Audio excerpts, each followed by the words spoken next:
Brother. Good morning sister. ஓம் சாந்தி. ஓம் சாந்தி. குஷி குஷியா இருக்கீங்களா?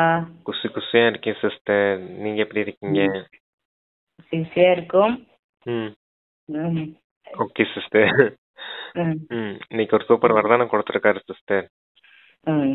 ம். எல்லா பிரச்சனைகளையும் கேளிக்கையாக பார்க்கணும், என்டர்டைன்மெண்ட் மாதிரி பார்க்கணும் அப்படின்னு சொல்லி. சரி, வரதானத்துல பார்க்கலாம். Okay brother. பாடமாக வாக்கியங்களை கேட்போம். அதுக்கான தேதி 25/2/2025 காலை முரளி பக்தாதா மதுபன். ஓம் சாந்தி. இனிமையான குழந்தைகளே, இப்போது பாரதம் மீண்டும் சொர்க்கமாக மாறிக்கொண்டு இருக்கிறது. சொர்க்கத்தின் இறை தந்தை வந்திருக்கிறார் என்ற மகிழ்ச்சியான செய்தியை அனைவருக்கும் கூறுங்கள் அப்படின்னு ஒரு தலைப்புல அப்பா கொடுத்திருக்கிறாங்க. ஆமா, பாரதம் மீண்டும் சொர்க்கமாக ஆகிக் கொண்டிருக்கிறது. இறை தந்தை, அதாவது சொர்க்கத்தை படைக்கக்கூடிய இறை தந்தை வந்திருக்கிறார் அப்படின்ற மகிழ்ச்சியான செய்தியை எல்லாருக்கும் கொடுங்க அப்படின்னு சொல்லியிருக்காரு சிஸ்டர்.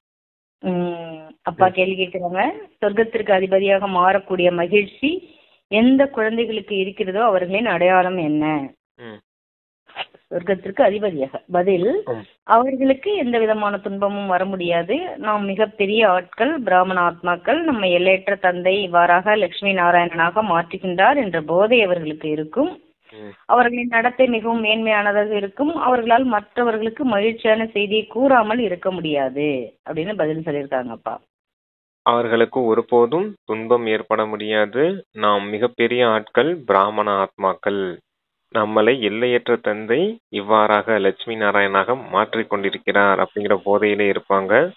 அவங்களுடைய நடத்தை மிகவும் ராயலாக மேன்மையாக இருக்கும். அவர்களால் மகிழ்ச்சியான செய்தியை யாருக்கும் சொல்லாம இருக்க முடியாது. யாருன்னா அந்த சொர்க்கத்துக்கு அதிபதியாகக்கூடிய ஆத்மாக்களினுடைய அடையாளம் இருக்க. மற்றவர்களுக்கு மகிழ்ச்சியான செய்தி, தந்தை வந்திருக்கிறார், சொர்க்கத்துக்கு அதிபதியாக மாறிட்டு இருக்கிறோம் அப்படிங்கிற மகிழ்ச்சியான செய்தி வந்து எல்லாருக்கும் கூறாம இருக்க முடியாது. ஆமா, அதுதான் அந்த குழந்தைகளின் அடையாளம் அப்படின்னு சொல்லியிருக்காங்க அப்பா. ஓம் சாந்தி. முக்கியமாக பாரதம் மற்றும் முழு உலகத்திற்கும் இந்த செய்தியை தெரிவிக்க வேண்டும் என பாபா புரிய வைக்கிறார். மேலும் குழந்தைகளும் அறிகிறீர்கள், நீங்கள் அனைவரும் தூதுவர்கள். இப்போது பாரதம் மீண்டும் சொர்க்கமாக மாறிக்கொண்டிருக்கிறது என்ற செய்தியை அனைவருக்கும் மிக மகிழ்ச்சியோடு தெரிவிக்க வேண்டும். சொர்க்கத்தின் இறை தந்தை என்று யாரை அழைத்தோமோ அவரே ஸ்தாபனை செய்வதற்காக பாரதத்தில் வந்திருக்கிறார். இந்த நற்செய்தியை அனைவருக்கும் கூறுங்கள் என்பது குழந்தைகளாகிய உங்களுக்கான கட்டளையாகும். ஒவ்வொருவருக்கும் தன்னுடைய தர்மத்தை பற்றிய ஆர்வம் இருக்கிறது. உங்களுக்கும் ஆர்வம் இருக்கிறது. நீங்கள் மகிழ்ச்சியான செய்தியை கூறுகிறீர்கள். பாரதத்தின் தேவி தேவதா தர்மத்தின் ஸ்தாபனை ஆகி கொண்டிருக்கிறது. அதாவது பாரதம் மீண்டும் சொர்க்கமாக மாறிக்கொண்டிருக்கிறது. இப்போது நம் சொர்க்கத்திற்கு அதிபதியாகி கொண்டிருக்கிறோம் என்ற மகிழ்ச்சி உள்ளுக்குள் இருக்க வேண்டும். யாருக்குள் இந்த மகிழ்ச்சி இருக்கிறதோ அவர்களுக்கு எந்த விதமான துக்கமும் இருக்காது. புதிய உலகம் உருவாவதில் துன்பங்கள் இருக்கிறது என குழந்தைகள் அறிகிறார்கள். சொல்றீங்களா பிரதர்? வாசிப்பா. அதான் தந்தை அந்த கேள்வி பதில சொல்லியிருந்தாலே சிஸ்டர். ஓகே, சரி, வாசிங்க அடுத்து. குழந்தைகள் அறிகிறார்கள், ஒன்றும் அறியாத பெண்கள் எவ்வளவு கொடுமைப்படுத்தப்படுகின்றனர். நாம் பாரதத்திற்கு எல்லையற்ற மகிழ்ச்சியான செய்தியை கூறுகின்றோம் என்ற நினைவு எப்போதும் குழந்தைகளுக்கு இருக்க வேண்டும். சகோதரிகளே, சகோதரர்களே, வந்து இந்த மகிழ்ச்சியான செய்தியை கேளுங்கள் என பாபா அச்சடித்தது போன்று முழு நாளும் எப்படி அனைவருக்கும் இந்த செய்தியை கூறுவது என்ற சிந்தனை இருக்க வேண்டும். எல்லையற்ற தந்தை எல்லையற்ற சொத்தை கொடுக்க வந்திருக்கிறார். இந்த லட்சுமி நாராயணனின் படத்தை பார்த்து முழு நாளும் மகிழ்ச்சி அடைய வேண்டும். நீங்கள் மிகப்பெரிய மனிதர்கள். ஆகவே உங்களுக்கு எந்த ஒரு காட்டுவாசிகளின் நடத்தையும் இருக்கக்கூடாது. நாம் குரங்கை விட மோசமாக இருந்தோம் என அறிகிறீர்கள். இப்போது பாபா நம்மை இவ்வாறாக தேவி தேவதையாக மாற்றுகிறார். எனவே எவ்வளவு குஷி இருக்க வேண்டும். சொல்றீங்க பிரதர்? ஆமா, அதாவது நடத்தை வந்து எப்படி குரங்கு மாதிரி இருந்துச்சு, இப்ப நம்ம எவ்வளவு தெய்வீக நடத்தை உடையவர்களா மாறிட்டு இருக்கோம் அப்படிங்கிற நினைவு இருக்கணும் உங்களுக்கு அப்படின்னு சொல்றாரு. தந்தை, இளையற்ற தந்தை வந்து உங்களை லட்சுமி நாராயணன் ஆகிறதுக்கான தகுதி அடைகிறதுக்கான முயற்சி செய்ய வைக்கிறேன் அப்படின்னு சொல்றாரு. Okay sister. அதாவது அதுக்கு முன்னாடி என்ன சொல்லியிருந்தாருன்னா, அந்த சொர்க்கத்தின் சொர்க்கம் ஸ்தாபனை ஆகிட்டு இருக்குது, இந்த பாரதம் தான் சொர்க்கமா மாறப்போகுதுங்கிற அந்த செய்தியை எல்லோருக்கும் கொடுங்க அப்படின்னு சொல்றாரு. இது மகிழ்ச்சியான செய்தியா இருக்கும். அவங்களுக்கு கொடுத்தீங்கன்னா அவங்களும் மகிழ்ச்சி அடைவாங்க இல்லையா அப்படிங்கிறத சொல்றாரு சிஸ்டர். பாபா அச்சடிச்சதுன்னா பிரம்ம பாபா அச்சடிச்சு சொல்லியிருக்காரோ? ஆமா. இல்ல பாபா அச்சடிச்சது போல. ஆமா. அவங்க அச்சடிச்சு செய்தி சொன்னா எப்படி கொடுப்பாங்களோ அது போல இந்த மாதிரி செய்தியை எப்படி அவங்களுக்கு சொல்றது அப்படிங்கிற சிந்தனையில இருக்கணும் அப்படின்னு சொல்லியிருக்காரு. நல்ல விதத்துல சிந்தனை செய்து அவங்களுக்கு எப்படியாவது புரிய வைக்கணும் இல்லையா, அதுக்காக சிந்தனை செய்யறதுக்காக காரியம் சொல்லியிருக்காரு. எவ்வளவு புத்தி இருக்க வேண்டும். ஆனால் அதிசயம் என்னவென்றால் குழந்தைகளுக்கு இந்த மகிழ்ச்சி இல்லை. அந்த உற்சாகத்தோடு மகிழ்ச்சியான செய்தியை கூறுவதில்லை. பாபா உங்களை தூதுவராக மாற்றி இருக்கிறார். அனைவரின் காதுகளிலும் இந்த செய்தியை கொடுத்து கொண்டே இருங்கள். நம்முடைய ஆதிசநாதன தேவி தேவதா தர்மம் எப்போது படைக்கப்பட்டது, பிறகு எங்கே சென்றனர் என பாரதவாசிகளுக்கு தெரியவில்லை. இப்போதே சித்திரங்கள் மட்டும் இருக்கின்றது, மற்ற தர்மங்கள் அனைத்தும் இருக்கின்றது. ஆதிசநாதன தேவி தேவதா தர்மம் மட்டும் இல்லை. பாரதத்தில் தான் சித்திரங்கள் இருக்கின்றது. பிரம்மா மூலமாக ஸ்தாபனை செய்கிறார். எனவே நீங்கள் அனைவருக்கும் இந்த மகிழ்ச்சியான செய்தியை கூறினால் உங்களுக்குள்ளும் மகிழ்ச்சி ஏற்படும். படக்கண்காட்சிகளில் நீங்கள் இந்த மகிழ்ச்சியான செய்தியை கூறுகிறீர்கள் அல்லவா? எல்லையிடம் தந்தையிடம் வந்து சொர்க்கத்தின் ஆசையை அடையுங்கள். இந்த லட்சுமி நாராயணன் சொர்க்கத்திற்கே அதிபதி அல்லவா? பிறகு அவர்கள் எங்கே சென்றனர்? இதை யாருமே புரிந்து கொள்ளவில்லை. ஆகவேதான் முகம் மனிதர்களை போன்றும் நடத்தை குரங்கை போன்றும் இருக்கிறது என கூறப்படுகிறது. அதாவது அந்த ஆதிசநாதன தேவி தேவதா தர்மம் முதல்ல இருந்துச்சு. ஆனா இப்ப எல்லா தர்மமும் இருக்குது, அந்த ஆதிசநாதன தேவி தேவதா தர்மம் மட்டும் இல்ல அப்படின்றாரு. சித்திரம் இருக்குது, அந்த சிலைகள்லாம் இருக்குது இல்லையா, சிலைகள் போட்டோஸ் எல்லாமே இருக்குது, தேவி தேவதைகளின் சித்திரம் அந்த சிலைகள் எல்லாமே இருக்குது. ஆனா இவங்க எல்லாம் எங்க போனாங்க அப்படிங்கிற விஷயம் யாருக்கும் தெரியறது இல்லை அப்படின்னு சொல்றாரு. அதான் இவங்க அந்த சத்துவ பிரதானம் அந்த தேவாத்மாக்கள் இப்ப தமோ பிரதானமான காரணத்தினாலதான் நடத்தை குரங்கு போல ஆயிடுச்சு அப்படின்னு சொல்றாரு. முகம் மனிதர்கள் போல இருக்குது, நடத்தை குரங்கு போல இப்ப ஆயிடுச்சு இல்லையா. ஆனா அவங்கள பாருங்க, தேவதைகளுக்கு முகமும் மனிதர்கள் போலதான் இருக்குது, அவங்க தெய்வீக குணங்கள் நிரம்பியவர்களா இருந்தாங்க இல்லையா. அதுதான் ரெண்டுக்கும் கம்பேரிசன் சொல்லி புரிய வைக்கிறார் சிஸ்டர். மனிதர்களை போன்று இருக்கின்றது, நடத்தை தேவதைகளை போன்று மாறிக்கொண்டு இருக்கின்றது. நான் மீண்டும் அனைத்து குணங்களும் நிறைந்தவர்களாக மாறுகிறோம் என அறிகிறீர்கள். பிறகு மற்றவர்களையும் இந்த முயற்சியை செய்விக்க வேண்டும். படக்கண்காட்சிகள் மூலம் சேவை செய்வது மிகவும் நல்லது.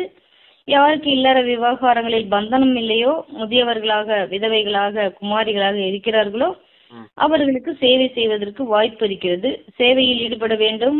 இச்சமயம் திருமணம் செய்து கொள்வது மிகவும் நஷ்டம். திருமணம் செய்யாமல் இருப்பதே சுதந்திரமானது. இந்த மரண உலகம் அழுக்கான உலகம், அழுது கொண்டிருக்கின்றனர் என பாபா கூறுகிறார். நீங்கள் தூய்மையான உலகத்திற்கு செல்ல வேண்டும் என்றால் இந்த சேவையில் ஈடுபட வேண்டும். படக்கண்காட்சிகள் ஒன்றன் பின் ஒன்றாக வைக்க வேண்டும். சேவை செய்யக்கூடிய குழந்தைகளுக்கு சேவை செய்ய வேண்டும் என்ற ஆர்வம் நன்றாக இருக்கும். சேவை செய்யறதுக்கு யார் யாருக்கெல்லாம் ஆர்வம் இருக்கணும், யார் யாருக்கெல்லாம் நிறைய வாய்ப்பு இருக்குதுன்னா முதியோர்கள், விதவைகள், குமாரிகள், இவங்களுக்கெல்லாம் நல்ல விதத்துல வாய்ப்பு இருக்குது அப்படின்னு சொல்றாரு.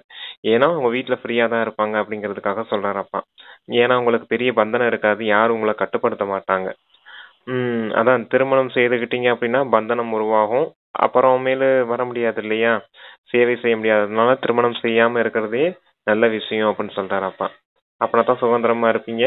நீங்க இது அழுக்கான உலகம், இங்க எல்லாருமே அழுதுட்டு இருக்காங்க, திருமணம் செய்தீங்கன்னா அழ வேண்டியதா தான் இருக்கும், தூய்மையற்றவர்களா மாறுவீங்க அப்படின்னு சொல்றாரு. தூய்மையா இருந்தா நீங்க தூய்மையான உலகத்துக்கு போகணும் இல்லையா, அதுக்காக இந்த சேவையில ஈடுபடுங்க அப்படின்னு சொல்றாரப்பா. குமாரிகளுக்கு சொல்றாரு, குமாரகுமாரிகளுக்கு சொல்றாரு. பாபா தனது ராஜ்ய இப்படிப்பட்ட மகிழ்ச்சியான செய்தியை அனைவருக்கும் கூற வேண்டும். தனது ராஜ்ய பாக்கியத்தை வந்து அடையுங்கள் என பாபா கூறுகின்றார்.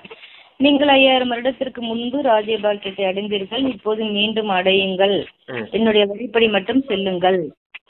நமக்கு என்னென்ன அவகுணங்கள் இருக்கின்றது என பார்க்க வேண்டும். நீங்கள் இந்த பேட்சுகள் மூலமாக கூட நிறைய சேவை செய்யலாம். இது முதல் தரமான பொருளாகும். இது 1 பைசா மதிப்புடையதாக இருக்கலாம். ஆனால் இதன் மூலம் எவ்வளவு உயர்ந்த பதவியை பெற முடியும். மனிதர்கள் படிப்பதற்கு புத்தகங்கள் வாங்குவதற்காக எவ்வளவு செலவு செய்கிறார்கள். இங்கே புத்தகங்கள் வேண்டும் என்ற விஷயம் எதுவும் இல்லை. அனைவரின் காதுகளிலும் மட்டும் இந்த செய்தியை கொடுக்க வேண்டும். இதுவே தந்தையின் உண்மையான மந்திரமாகும். அதாவது பேட்ச் 1 பைசா பிரயோஜனம் இல்லாத பொருள் நினைக்காதீங்க, அதை வச்சு முழு ஞானத்தையும் புரிய வச்சிடலாம் அப்படின்னு சொல்றாரு. புத்தகம் வாங்குறதுக்கு எவ்வளவு செலவழிக்கிறாங்க. ஆனா புத்தகங்கள்லாம் இங்க வாங்க வேண்டியதே கிடையாது. வெறும் பேஜை வச்சு நீங்க புரிய வச்சிடலாம் அப்படின்னு சொல்றாரு. எல்லார் காதுலயும் இந்த தந்தையின் சொர்க்கம் ஸ்தாபனை ஆகிட்டு இருக்குது, சொர்க்கத்தை ஸ்தாபனை செய்யக்கூடிய தந்தை வந்திருக்காரு அப்படிங்கிற இந்த மகிழ்ச்சியான செய்தியை மட்டும் எல்லாருக்கும் கொடுத்துருங்க அப்படின்னு சொல்றாரு சிஸ்டர். 4 தடவை சொல்லிட்டார்ல இதோட. ஆமா.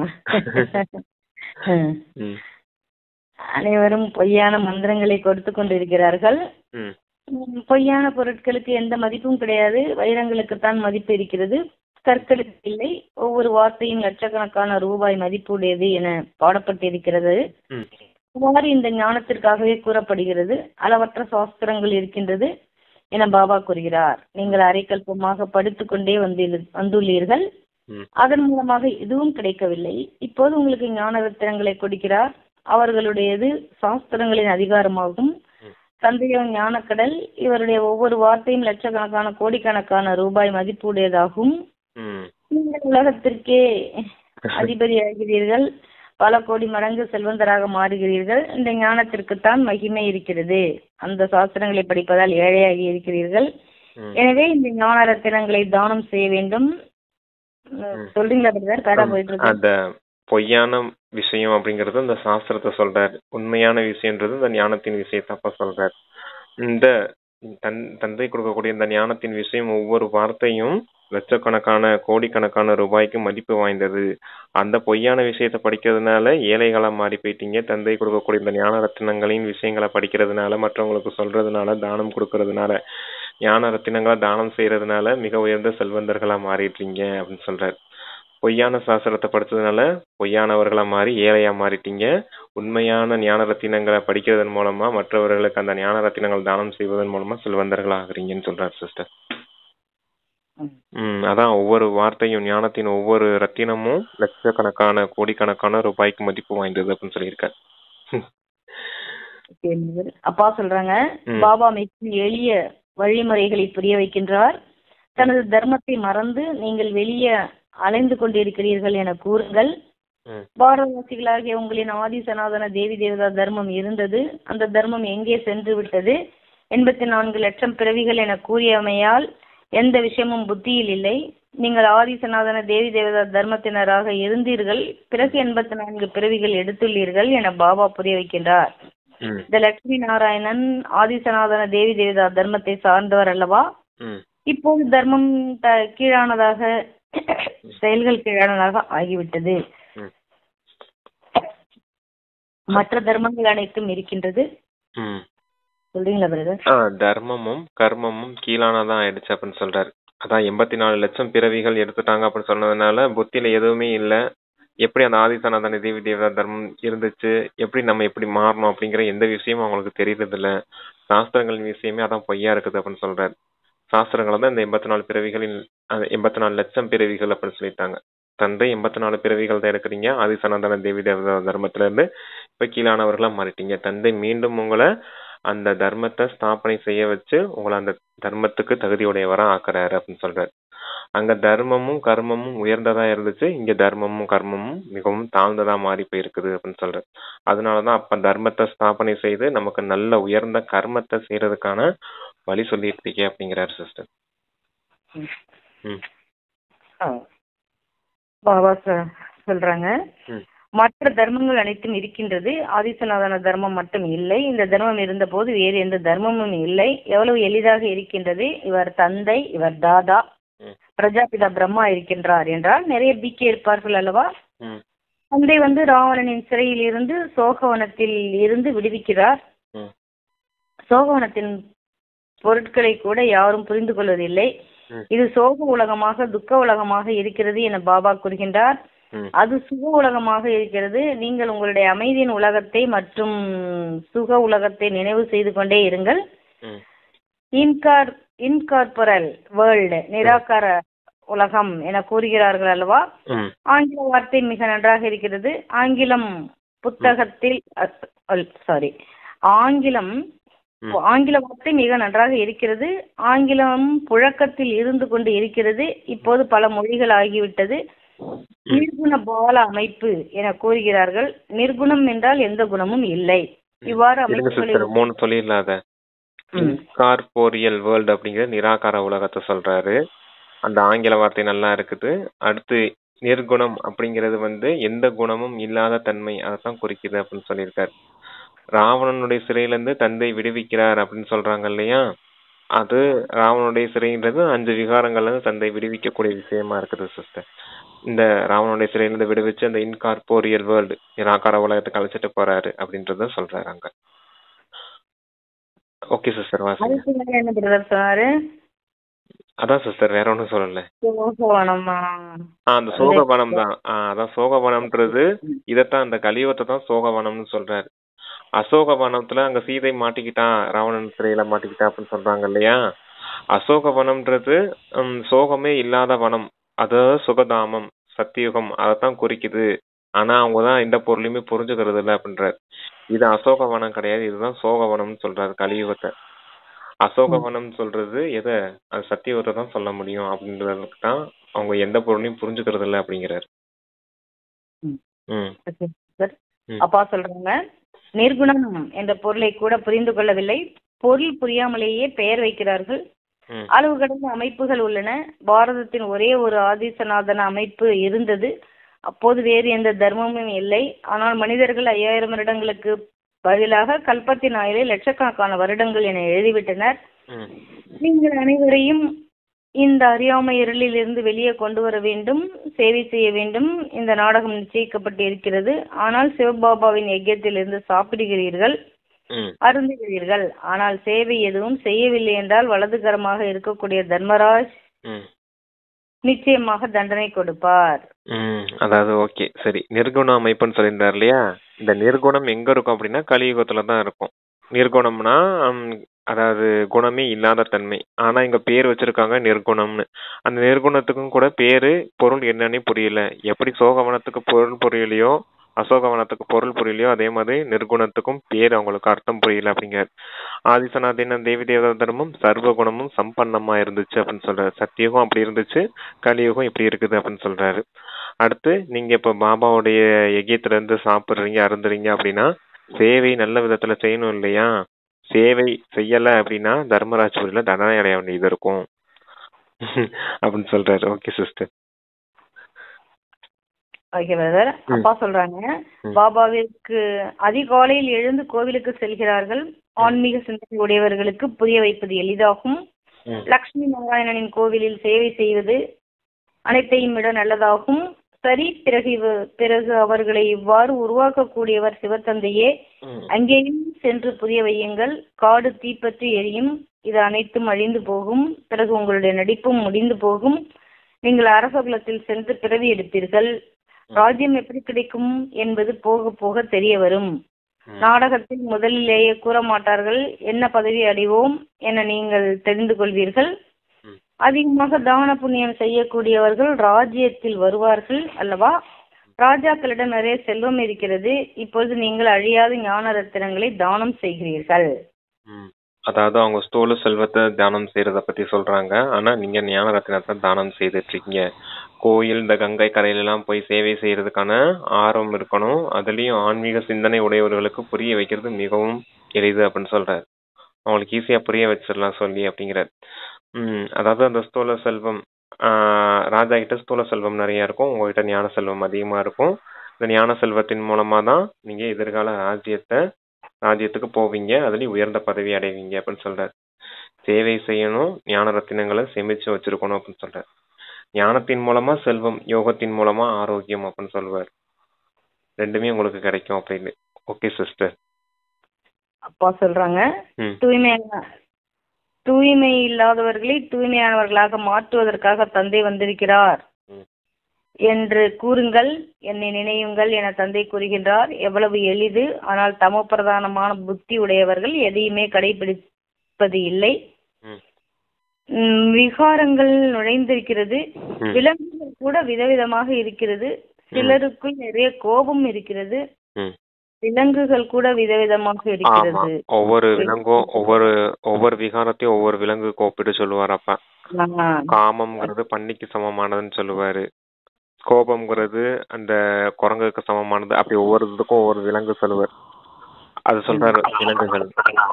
அதான் சொல்றாரு போல. ஆமா, விலங்குகள் கூட விதவிதமாக இருக்கிறது. சிலருக்குள் நிறைய கோபம் இருக்கிறது. ஒவ்வொரு விலங்கின் சுபாவமும் வேறுபட்டு இருக்கிறது. துக்கம் கொடுக்கக்கூடிய விதவிதமான சுபாவங்கள் இருக்கிறது. எல்லாவற்றையும் விட முதலில் துக்கம் கொடுக்கக்கூடிய விகாரம் காமத்தில் ஈடுபடுவதாகும். ராவண ராஜ்யத்தில் தான் இந்த விகாரங்களின் ராஜ்யம் நடக்கின்றது. எவ்வளவு நல்ல நல்ல பெண் குழந்தைகள் இருக்கிறார்கள், பாவம் கைது செய்யப்பட்டு இருக்கிறார்கள். அவர்களுக்கு பந்தனத்தில் இருப்பவர்கள் என கூறுகிறார்கள்.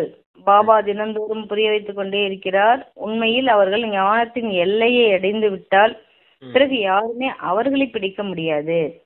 ஆனால் மோகம் நிறைய இருக்கிறது. சன்னியாசிகளுக்கு கூட மோகம் யாருக்கு அதிகமா இருக்குன்னா தாய்மார்களுக்கு, பந்தனத்துல இருக்கவங்களுக்கு மோகம் அதிகமா இருக்குது அப்படின்னு சொல்றது. மோகத்தை விட்டுட்டு ஞானத்துக்கு வந்துட்டீங்க அப்படின்னா பந்தனத்துல இருந்து விடுபட்டுருவீங்க, உங்களை யாருமே பிடிக்க முடியாதுன்னு சொல்றாரு. ஏன்னா நம்ம ஞான ஸ்வரூபமா சக்தி ஸ்வரூபம் ஆயிட்டாலே நம்ம பந்தனத்துல இருந்து விடுபட்டுருவோம். நம்ம பக்கத்துலயும் நம்மளை தூய்மையற்றவங்களா ஆக்குறதுக்கு யாருமே வர முடியாது அப்படின்னு சொல்றாரு. ஏன்னா நம்மள பக்கத்துல வர்றதுக்கே பயப்படுவாங்க. அதுதான் சொல்றாரு அப்பா. இங்க மோகம் நிறைய இருக்குது, அதனாலதான் நீங்க மசமாக்குறீங்க அப்படின்னு. என்னென்ன சொல்லியிருக்காரு பாருங்க. காமத்தை பத்தியும் சொல்லியிருக்காரு, கோபத்தை பத்தியும் சொல்லியிருக்காரு, மோகத்தை பத்தியும் சொல்லியிருக்காரு. எல்லாமே விலங்குகளுக்கு சமமானது அப்படின்னு. தூய்மையற்றவர்களை தூய்மையாக்கக்கூடியவர் வந்திருக்காரு. அப்ப அவர் நினைவு செய்தா போதும் எல்லா பூதமும் ஓடும் அப்படின்னு சொல்லியிருக்காரு சிஸ்டர். சரி, அடுத்த வாசிங்க. மோகம் வரைக்கும் சொல்லியிருக்காரு. அப்பா சொல்றாங்க, சன்னியாசிகளுக்கு கூட வீடு வாசல் போன்றவை நினைவிற்கு வருகின்றன. அவர்கள் கஷ்டப்பட்டே அந்த பற்றை நீக்குகிறார்கள். இப்பொழுது நீங்கள் நண்பர்கள், உறவினர்கள் அனைவரையும் மறக்க வேண்டும். ஏனென்றால் இந்த பழைய உலகம் அழியப் போகின்றது. இந்த சரீரத்தையும் மறக்க வேண்டும். தன்னை ஆத்மாவின உணர்ந்து தந்தையை நினைக்க வேண்டும். தூய்மையாக மாற வேண்டும். 84 பிறவிகளின் பாகத்தை நடிக்கத்தான் வேண்டும். இடையில் யாரும் திரும்பி போக முடியாது. இப்பொழுது நாடகம் முடிய போகின்றது. இப்போது குழந்தைகளாகிய உங்களுக்கு நிறைய குஷி இருக்க வேண்டும். இப்பொழுது நீங்கள் உங்களுடைய வீட்டிற்கு செல்ல வேண்டும். நடிப்பு முடிய போகின்றது. பாபாவை அதிகமாக நினைக்க வேண்டும் என்ற தீவிர ஆர்வம் இருந்து கொண்டே இருக்க வேண்டும். நினைவினாலும் விகர்மம் அழியும். வீட்டிற்கு சென்று பிறகு சுகதாமத்திற்கு வருவீர்கள். சீக்கிரம் இந்த உலகத்தில் இருந்து விடுபட வேண்டும் என்று பலர் நினைக்கிறார்கள். ஆனால் எப்படி போவார்கள்? முதலில் உயர்ந்த பதவி அடைவதற்கு முயற்சி செய்ய வேண்டும் அல்லவா? முதலில் நாம் எவ்வளவு தகுதி அடைந்திருக்கிறோம் என தனது நாடியை பார்த்து கொள்ள வேண்டும். சொல்லுங்க சிஸ்டர். இதுங்க அந்த மோகம் வரைக்கும் சொன்னாரு. அடுத்து என்ன சொல்றாரு அப்படின்னா, இந்த உலகம் மொத்தமா விநாசமாக போகுது. அப்ப இங்க நிறைய பொருள் பணம்லாம் சேர்த்து வைக்கணும்னு ஆசைப்படாதீங்க அப்படிங்கிற அந்த பேராசையை சொல்றாரு. நீங்க அடுத்து அந்த தேகத்தையும் சொல்றாரு. தேக அகங்காரம் உங்களுக்கு இருக்கக்கூடாது அப்படிங்கறதுக்காக இந்த தேகத்தையும் நீங்க மறக்கணும். உற்றார் உறவினர் நண்பர்கள் யாருடைய நினைவும் இருக்கக்கூடாது. சன்னியாசிகள் கூட கஷ்டப்பட்டு அந்த பற்றை நீக்கிறாங்க. அதே போல நீங்க கஷ்டப்படலாம் தேவையில்லை. முழு உலகம் அழிய போகுது. இவங்க எல்லாருமே அழிய போறாங்க. எதுவுமே நிரந்தரம் கிடையாது அப்படின்னு புரிஞ்சுக்கிட்டீங்கன்னா போதும் அப்படின்றத சொல்றாரு. அடுத்து தந்தையை நினைவு செஞ்சீங்கன்னா உங்களுடைய பாவ கர்மங்கள் விநாசமாயிடும், தூய்மையாயிடுவீங்க அப்படின்னு சொல்றாரு. அடுத்து லாஸ்ட் நம்ம சொன்னாரே சிஸ்டர், வீட்டிற்கு சென்று சுகதாமத்திற்கு சென்று வருவீர்கள். சீக்கிரம் இந்த உலகத்தில் இருந்து விடுபட வேண்டும் என்று பலர் நினைக்கிறார்கள். ஆனால் எப்படி போவார்கள்? முதலில் உயர்ந்த பதவி அடைவதற்கு முயற்சி செய்ய வேண்டும். தகுதி அடைந்திருக்கின்றோம் என தனது நாடியை பார்த்துக்கொள்ள வேண்டும். முதல்ல நீங்க உலகத்திலிருந்து விடுபடணும்னு நினைக்கிறாங்க. ஆனா நம்ம முதல்ல இங்க குணங்களை உருவாக்க வேண்டியது இருக்கு. அப்ப இந்த குணங்கள் உருவாயிருக்குதான் அப்படின்ட்டு உங்கள் நாடியை நீங்களே பார்த்துக்கோங்க அப்படின்னு சொல்றாரு. உங்களை செக் பண்ணிக்கோங்கன்னு சொல்றாரு. செக் பண்ணிக்கிட்டு திருந்தல அப்படின்னா சேஞ்ச் பண்ணிக்கோங்க அப்படின்னு சொல்றாரு. குணங்களை கொண்டுட்டு வாங்க, அதுக்கான முயற்சி செய்யுங்க. அப்புறமே இந்த உலகத்துல இருந்து ஆட்டோமேட்டிக்கா விடுபட்டு போயிடுவீங்க அப்படின்னு சொல்றாரு. ஏன்னா நமக்குள்ள குணங்கள், தெய்வீக குணங்கள் நிரம்பிடுச்சுன்னா அசுர உலகத்துல நம்ம வாழ வேண்டிய அவசியமே கிடையாது. நமக்குள்ள இன்னும் அசுர குணம் இருக்க காரணத்தினால்தான் நமக்கு என்ன சரீரம் இருக்குது, அப்படி இந்த உலகத்துல என்ன சரீரம் இருக்குது, இங்க வாழ்ந்துகிட்டு இருக்கோம் அப்படின்னு புரிஞ்சுக்கணும் அப்படின்றாரு சிஸ்டர். சன்னியாசிகளை பத்தி என்ன சொல்லியிருந்தாரு? சன்னியாசிகள் கூட சன்னியாசிகள் கடைசியில விநாச நேரத்துல ஒண்ணு காமத்துல விழுந்துருவாங்க, இல்லன்னா நான்கிற அகந்தையில விழுந்துருவாங்க. ஆமா, அந்த அவங்களுக்கு எதுவுமே தெரியாது. பாவம் சிஸ்டர். கஷ்டப்பட்டு எல்லா காரியமும் செய்யறாங்க. அவங்களை எல்லாத்தையுமே இழந்துருவோம் அப்படின்றது அவங்களுக்குமே தெரியல. சக்தியெல்லாம் இழந்துருவோம். ஆரம்ப காலத்துல வந்துருவாங்க, நல்ல அந்த 5 விகாரங்களை விட்டு இருப்பாங்க. இருந்தாலும் கணக்கு வழக்கு உண்டாகும் அவங்களுக்கு. ஏன்னா அடுத்தவங்க கிட்ட சாப்பாடு வாங்கி தான் சாப்பிடுவாங்க. நம்ம சமைச்சு சாப்பிட்ற மாதிரி அவங்க சமைச்சு சாப்பிட மாட்டாங்க இல்லையா? அப்ப கணக்கு வழக்கு உண்டாகும். மறுபடியும் அவங்க வீட்டுல போய் இளரவாசிங்க வீட்டுல தான் போய் பிறவி எடுக்க வேண்டியது இருக்கும். ஆனா பெரிய கஷ்டமான வாழ்க்கை தான் சிஸ்டர் சன்னியாசி வாழ்க்கைலாம் அவங்களுக்கு. நமக்குத்தான் எல்லாமே சுலபமா கிடைச்சிச்சு. நம்ம தான் பயன்படுத்திக்க தெரியாம உட்காந்துரும். சரிங்க சிஸ்டர் ராசி. அப்பா சொல்றாங்க, சொர்க்கத்திற்கு சென்று என்ன செய்வார்கள்? தனது நாடியை பார்த்து கொள்ள வேண்டும். சொர்க்கத்திற்கு சென்று என்ன செய்வார்கள்? முதலில் தகுதி அடைய வேண்டும் அல்லவா? பாபாவிற்கு நல்ல குழந்தையாக இருக்க வேண்டும். இந்த லட்சுமி நாராயணன் தகுதியுடைய நல்ல குழந்தைகள் அல்லவா? குழந்தைகளை பார்த்து இவர்கள் மிகவும் நல்ல குழந்தைகள், சேவைக்கு தகுதி உடையவர்கள் என பகவானே கூறுகின்றார். சிலர் தகுதி அற்றவர் எனவும் கூறுகிறார். தனது பதவியை தானாகவே நஷ்டமாக்கிக் கொள்கிறார்கள். பாபா உண்மையை கூறுகிறார் அல்லவா? பதித்த பாவனா, வாருங்கள், வந்து சுக உலகத்திற்கு அதிபதியாக்குங்கள் என அழைக்கிறார்கள். அளவற்ற சுகத்தை கேட்கிறார்கள் அல்லவா? சிறிதாவது சேவை செய்வதற்கு தகுதி அடையுங்கள் என பாபா கூறுகின்றார். என்னுடைய பக்தர்களுக்கு இப்பொழுது சிவபாபா சொர்க்கத்தின் ஆஸ்தியை கொடுத்து கொண்டிருக்கிறார் என்ற மகிழ்ச்சியான செய்தியை கூறுங்கள். என்னை மட்டும் நினையுங்கள் மற்றும் தூய்மையாகுங்கள், தூய்மையான உலகத்திற்கு அதிபதியாகி விடுவீர்கள் என அவர் கூறுகின்றார். இந்த பழைய உலகம் தீப்பற்றி கொண்டு எரிகின்றது. குறிக்கோளை எதிரில் பார்க்கும் போது நாம் இவ்வாறு மாற வேண்டும் என்ற மகிழ்ச்சி ஏற்படுகின்றது.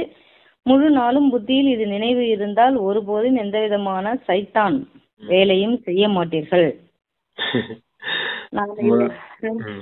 முழு நாளும், அதாவது இந்த உலகம் விநாசமாக போகுது அப்படிங்கிற இந்த நினைவு இருந்துச்சுனாலே எந்த ஒரு தவறான காரியமும் செய்ய மாட்டீங்க அப்படின்னு சொல்றாரு. அதான் சைத்தான் காரியம்னு சொல்றாரு, அசுரத்தனமான காரியம். அந்த பேராகிராஃப் ஃபுல்லாமே அந்த 5 விகாரத்தை பத்தி தான் சிஸ்டர் சொல்றாரு. 5 விகாரத்தை பற்றி 5 விகாரத்தை விடணுமா தந்தை நினைவு செய்யுங்க. உங்களுக்குள்ள எந்த அளவுக்கு குணம் வந்திருக்குதுன்னு பாருங்க. குணம் வரலைன்னா குணங்களை கொண்டுட்டு வர்றதுக்கான முயற்சி செய்யுங்க. உலகத்துல இருந்து விடுபடணும்னு நினைக்காதீங்க.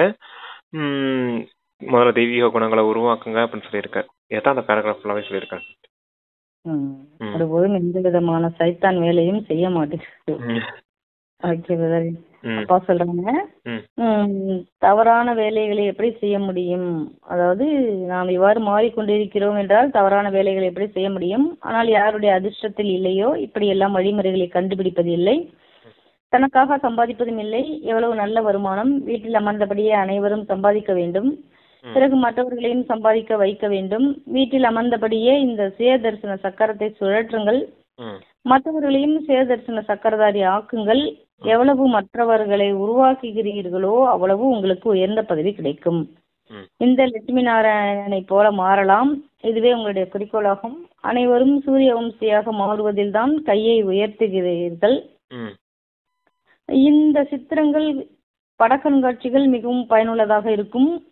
இவைகளை பற்றி புரிய வைக்க வேண்டும்.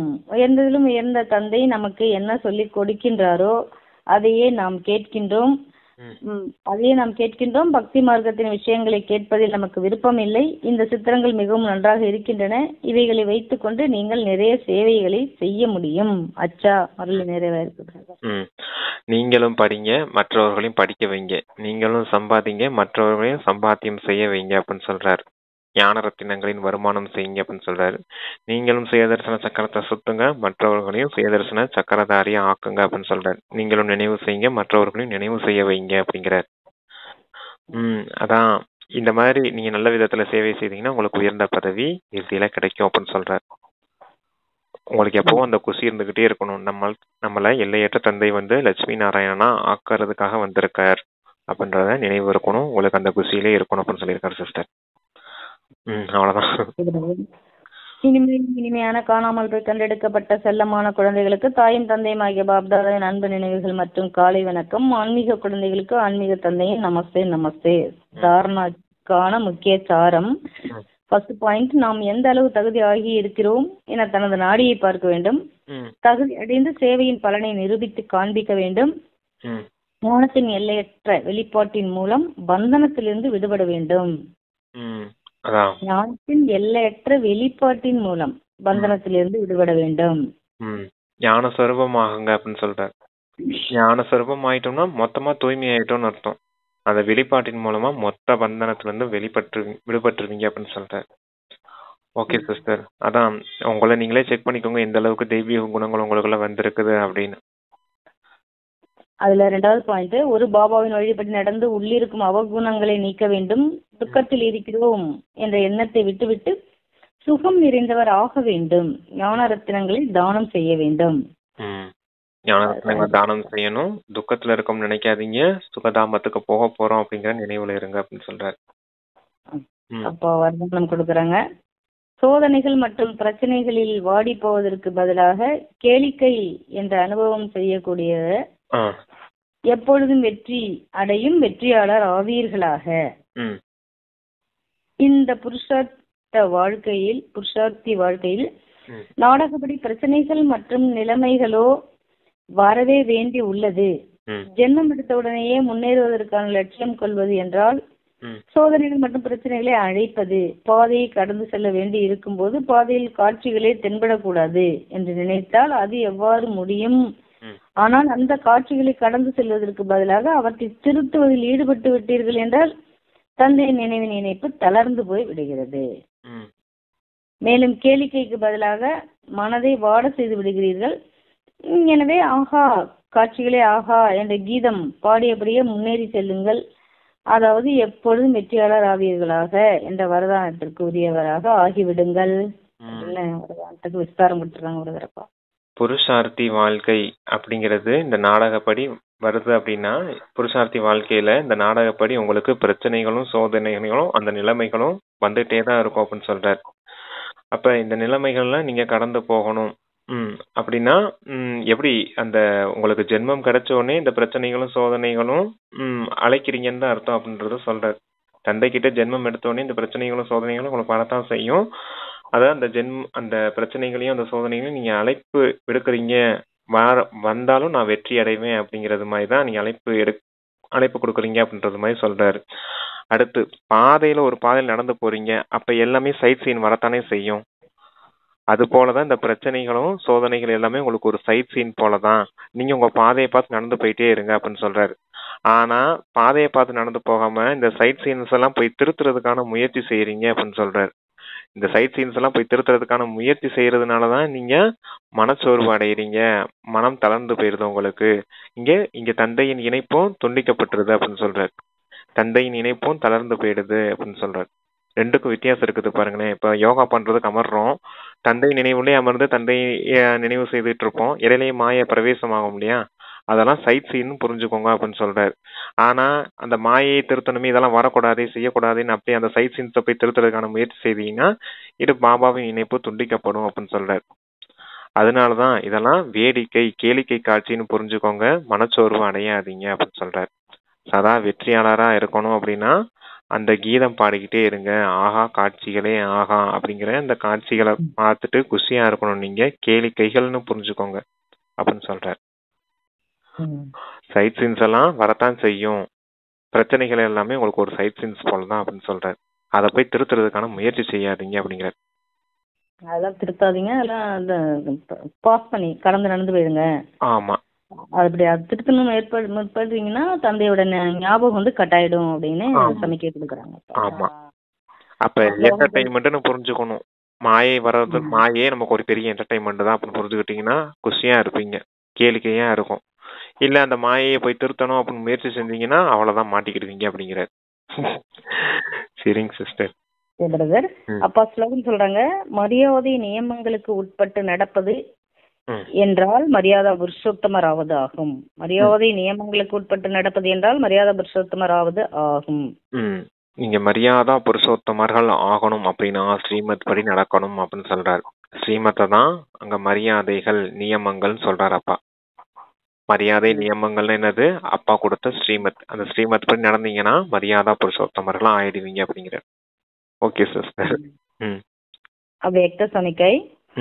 ஏகாந்த பிரிய ராகங்கள் ஒற்றுமை மற்றும் ஒருமுக நிலையை கடைபிடியுங்கள்.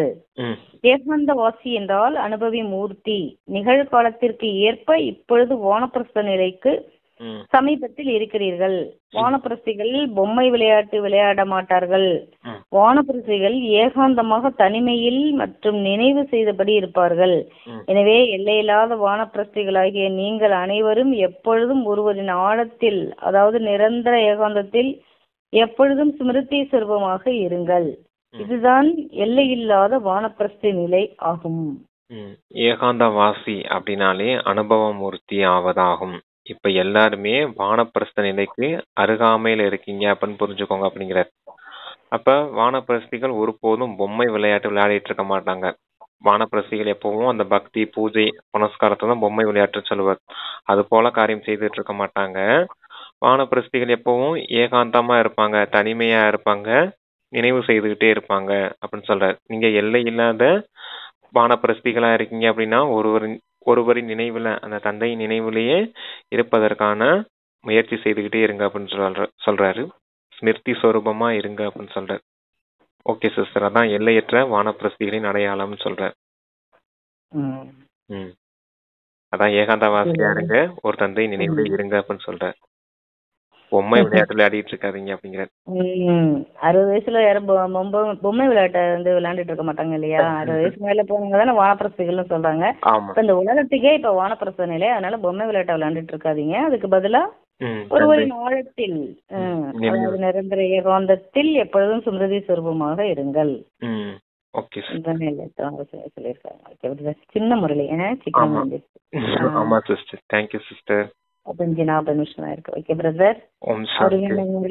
பாபாவிற்கு நன்றி. Thanks brother. ஓம் சாந்தி. பாபாஜிக்கு நன்றி. Okay, thank you Baba.